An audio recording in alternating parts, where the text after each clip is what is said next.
नमस्कार मित्रांनो, मुख्यमंत्री लाडकी बहीण योजना एक नवीन अपडेट आलेले आहे. ते अपडेट असं आहे की सर्व लाडकी बहिणींना ई-के-वाय-सी करणे गरजेचे आहे. ज्यांना पैसे येतात, ज्यांना पैसे येत नाहीत, सर्वांना ई-के-वाय-सी करायची आहे. ज्यांना पैसे येत नाहीत, शक्यतो ज्यांनी ई-के-वाय-सी केल्यानंतर त्यांना पण पैसे येऊ लागतील.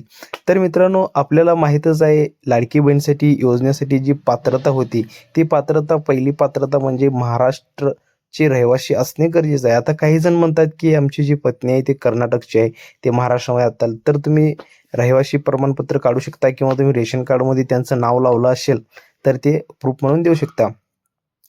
त्यानंतर राज्यातील विवाहित, विधवा, घटस्फोटित, निराधार महिला तसेच कुटुंबातील केवळ अविवाहित महिला.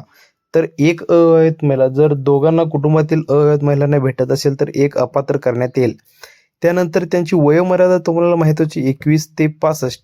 ज्यांनी आपले एस-टी फ्री झाल्यानंतर 75 वयोवर्ष केले त्यांच्यासाठी आता खूप प्रॉब्लेम होत आहेत. तरी 21 ते 65 वर जे ओरिजिनल आहे तेच त्याच्यावर राहत जावं मित्रांनो.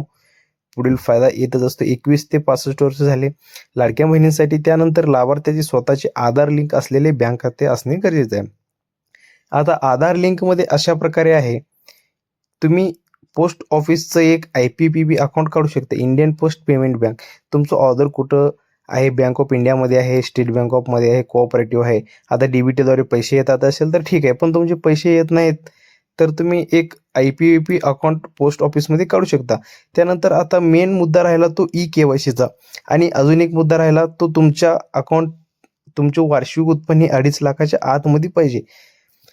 त्यानंतर मित्रांनो, मुख्यमंत्री माझी लाडकी बहीण योजनेसाठी ई-के-वाय-सी करणे ही आवश्यक आहे, सगळ्यांना आवश्यक आहे. तुम्ही बघू शकता इथे ई-के-वाय-सीचा ऑप्शन आलेला आहे, पण सध्या हा ई-के-वाय-सी होत नाही आहे. आम्ही ज्यावेळी ई-के-वाय-सीचा अपडेट येईल आम्ही तुम्हाला यूट्यूब चॅनलवरती ते व्हिडिओ टाकूनच देऊ, कशा प्रकारे करू ते पण सांगू. ज्या लाडकी बहिणींना ई-के-वाय-सी करणे जमत नाही, आम्ही आमचा व्हॉट्सअप नंबर दिलेला आहे. त्या व्हॉट्सअप नंबरवरती तुम्ही मेसेज करू शकता, तुम्ही विचारू शकता की काय प्रॉब्लेम आहे. फक्त व्हॉट्सअप करा, कॉल करायला जाऊ नका, कारण कॉल रिस्पॉन्स भेटणे अवघड आहे. तर तुम्ही बघू शकता इथे ई-के-वाय-सीसाठी आलेलं आहे. ई-के-वाय-सीवरती आपण जर क्लिक केलं तर 401 नॉट फाउंड म्हणते. तर धन्यवाद. पुन्हा